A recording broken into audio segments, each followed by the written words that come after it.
Alors bonjour chers jeunes, pour notre première chronique politique, comme nous vous avons promis, donc chaque quinzaine, on va développer un sujet particulier qui tient à la jeunesse de la Côte d'Ivoire.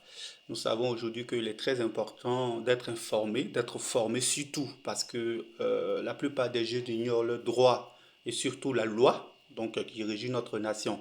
Alors donc votre futur député, l'honorable Kunta, s'est porté garant de pouvoir vous développer chaque quinzaine des thèmes pertinents, des thèmes percutants qui vont vous permettre de pouvoir comprendre dans sa large gamme notre constitution, mais aussi et surtout notre société, quels sont les abus que nous rencontrons journalièrement et bien évidemment qu'est-ce qu'il faut y faire pour pouvoir pallier. Alors donc dans notre chronique d'aujourd'hui, donc 15 janvier 2025, nous allons parler d'un cas qui est très important pour moi et en fait pour moi ça signifie la base, la racine de tout. C'est bien évidemment notre code électoral. Alors, vous savez, moi, je pense que le code électoral actuel, que ce soit le code depuis 1960 jusqu'à 2020, donc adopté récemment par le référendum, je pense que ce code-là est anti-jeune, donc carrément anti-jeune. Donc, ce code-là méprise la jeunesse et favorise les décrépits, donc les vieux en question.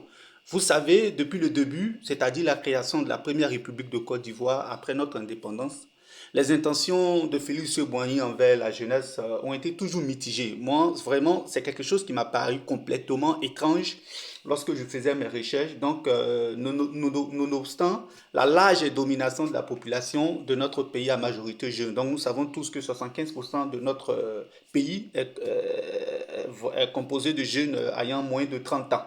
Donc je vous informe que son protégé Félix Boigny, en réalité le protégé de Félix Boigny, c'est-à-dire que Henri Konan Bédié est devenu président, tenez-vous bien, à 59 ans, dont le 7 décembre 1993, bien évidemment suite au décès du vieux.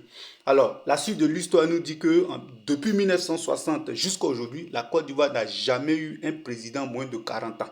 Ça, je demande à n'importe quelle personne de me le prouver.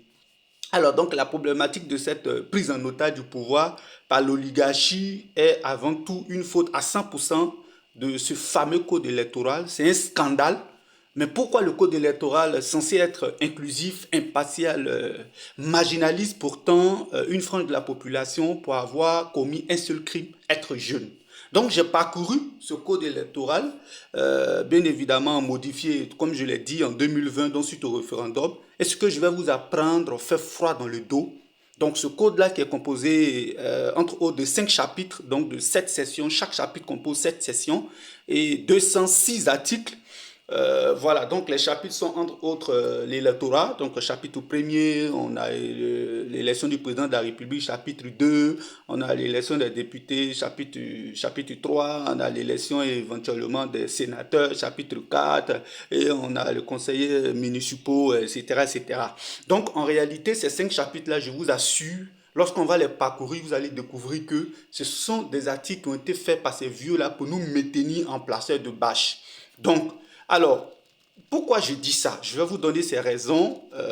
Voilà, j'ai fait ces recherches-là particulièrement pour nous, la jeunesse, pour qu'on puisse comprendre combien depuis plus de 6 décennies nous sommes maintenus dans la jungle des vieux. Alors donc j'ai parcouru cela et le code ivoirien, donc tel qu'il est conçu, marginalise la jeunesse et glorifie un système dominé par les anciens. Ce dédain envers les jeunes n'est pas surprenant, sachant que nos pères constitutionnalistes avaient majoritairement, étaient majoritairement des vieux, voilà, des vieux vieillards sans vision pour l'avenir. Ce sont des gérontocrates, voilà, donc des clientélistes stagnants qui pensaient que les vieux sont les seuls Ivoiriens. Rassurez-vous, je ne suis pas un gérontophobe, non, pas du tout. Je suis un juvénophile, voilà, qui croit simplement au pouvoir des jeunes. Alors, savez-vous que c'est-à-dire que d'aujourd'hui, 21e siècle, là, dans la deuxième partie du code électoral, c'est-à-dire code des députés, élection des députés, dans l'article 71 de l'ordonnance numéro 2020-356 du 8 mois 2020, exige que l'on ait au moins 25 ans pour être député en Côte d'Ivoire. Mais c'est quel canage, quel scandale. Mais c'est ahurissant, je vous assure que c'est ahurissant. Pourtant, tout le monde sait que l'âge de la majorité est de 18 ans, âge légal pour voter selon l'article 3 relatif à l'élection présidentielle, c'est-à-dire que l'article de l'électorat. Alors, donc, comme si cette restriction ne suffisait pas, le coup fatal constitutionnel persiste dans son article 68 de la même ordonnance qui stipule que, en cas d'égalité des voix entre deux candidats, le plus âgé est élu. Non, mais quand j'ai lu cet article-là, particulièrement cet article 68-là, c'est-à-dire que l'élection des députés, article 68, juste en bas, la dernière phrase, le dernier paragraphe, mais j'ai eu froid au dos. C'est-à-dire que je me suis dit, mais attends, on est dans quel pays?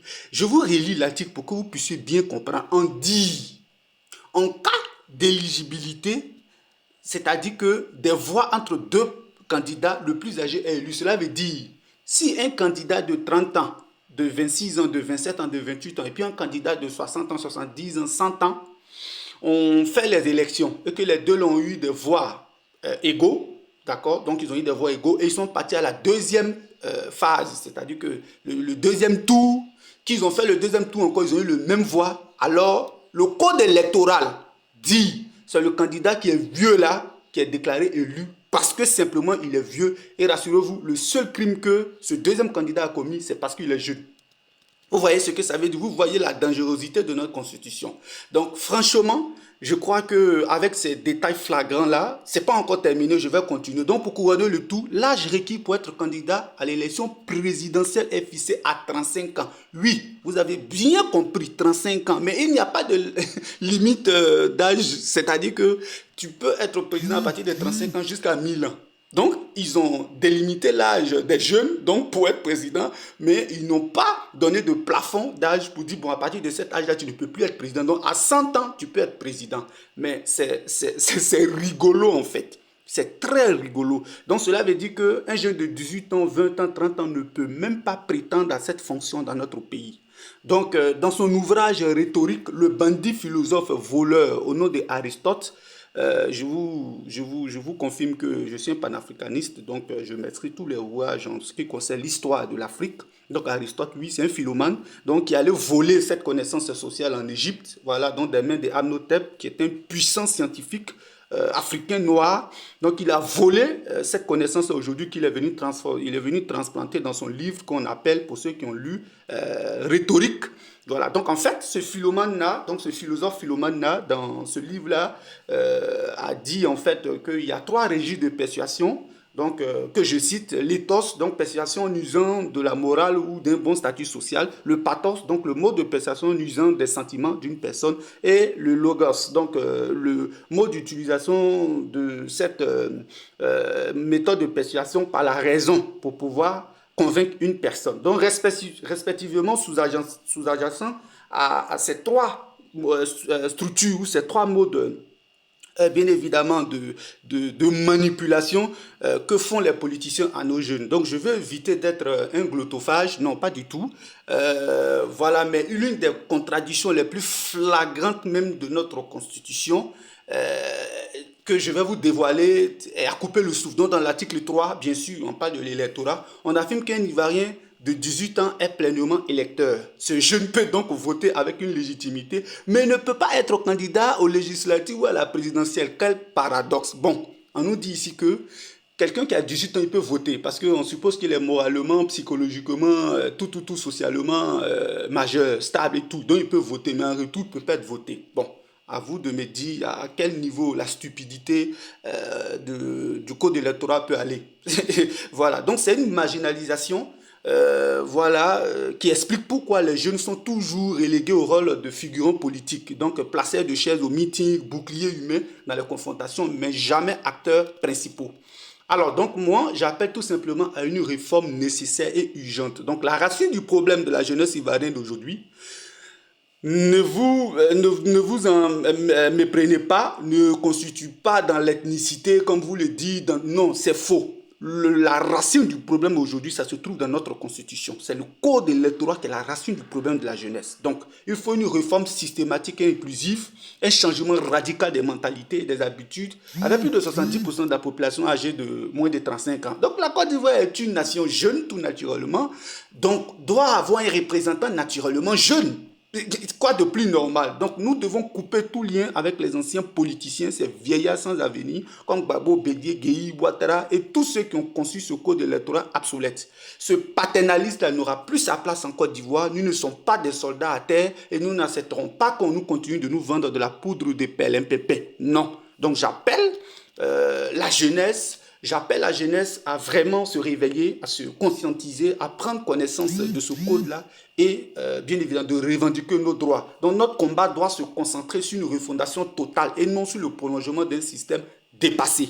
Aux jeunes fanatiques de vieux politiques, sachez que vous serez toujours réduits au rôle de placé de bâche. La décision, c'est maintenant. Alors, c'est toujours le fils du pays, Kaye Kunta, futur député de Bazre Konefla. Je vous remercie sincèrement de votre attention et on a très bientôt pour d'autres chroniques qui vous seront totalement intéressantes. Merci beaucoup.